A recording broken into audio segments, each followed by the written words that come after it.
ഏയ്, വിട്ടുപിരിഞ്ഞ് പോകാൻ വയ്യല്ലേ? ഇത്രയും കാലം നമ്മൾ ഒരുമിച്ച് കഴിഞ്ഞിട്ട് വേല ഇറക്കാവടാ. എനിക്കിതൊന്നും കണ്ടാ മനസ്സിലാവില്ലെന്നാ നീ വിചാരിച്ചേ? എന്റെ മനസ്സ് നിന്റെ മനസ്സ് ഒന്നല്ലേ? പിന്നെ ഞാൻ പറഞ്ഞിട്ട് വേണോ നീ ഇതൊക്കെ അറിയാൻ? നീ കാര്യമായിട്ടാണോ അതോ? അവളെ വിവാഹം കഴിക്കാൻ തന്നെ എന്റെ തീരുമാനം. അത് ശരി. നിനക്കിങ്ങനൊരു മാറ്റം ഉണ്ടാവുമെന്ന് ഞാൻ വിചാരിച്ചതേ അല്ല. മുള്ളുവരത്തെ തേനിരിക്കുന്ന കാര്യം ഞാൻ അറിഞ്ഞോ? ആട്ടെ, നീ ഇത് മീരയോട് പറഞ്ഞോ? ഇതൊക്കെ മനസ്സിനോട് പറയുന്നതല്ലേ. എന്നാ പിന്നെ വെച്ച് നീട്ടണ്ട. നീ അങ്ങ് ട്രാൻസ്ഫർ ആയി പോവും, ആ പെണ്ണിനോട് ഒറ്റയ്ക്കാവും. വെറും തൊട്ടാവാടിയാ. എങ്ങനെയാണെന്ന് വെച്ചാൽ വേഗം തീരുമാനിക്കണം. ഞാൻ കൂടെ നിൽക്കാം.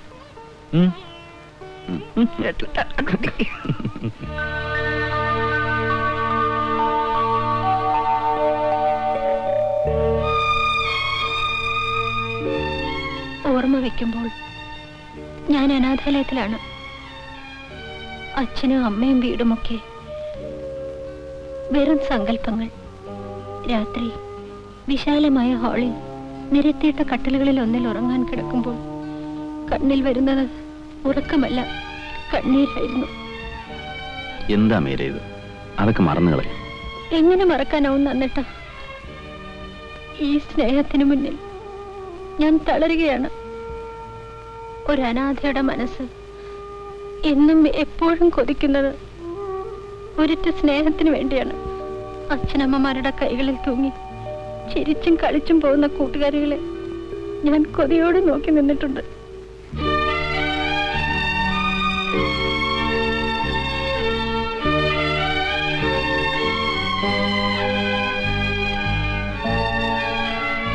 ഈ കണ്ണീരല്ലേ എനിക്ക് കാണേണ്ടത്?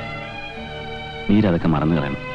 അല്ല നന്നേട്ട, ഒരു തീരുമാനത്തിലെത്തും മുമ്പ് നന്നേട്ടൻ എന്നെ പറ്റി എല്ലാം അറിഞ്ഞിരിക്കണം. നാടും വീടും കുടുംബമഹിമയും ഒന്നും ഇല്ലാത്തവളാണ് ഞാൻ. നോക്കുമീരെ, നിഷ്കളങ്കമായി മനസ്സിനെയാണ് ഞാൻ ആഗ്രഹിച്ചത്. മറ്റൊന്നും എനിക്കറിയേണ്ട കാര്യമില്ല. പക്ഷേ നന്നേട്ടന്റെ വീട്ടുകാർ? എനിക്ക് എന്റെ അമ്മയോടല്ലാതെ മറ്റാരോടും ഒന്നും പറയേണ്ട കാര്യമില്ല.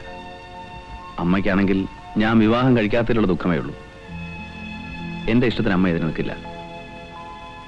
എനിക്കൊരു കാര്യം മാത്രം അറിഞ്ഞാൽ മതി, മീരയ്ക്ക് എന്നെ വിവാഹം കഴിക്കാൻ സമ്മതമാണോ എന്ന്.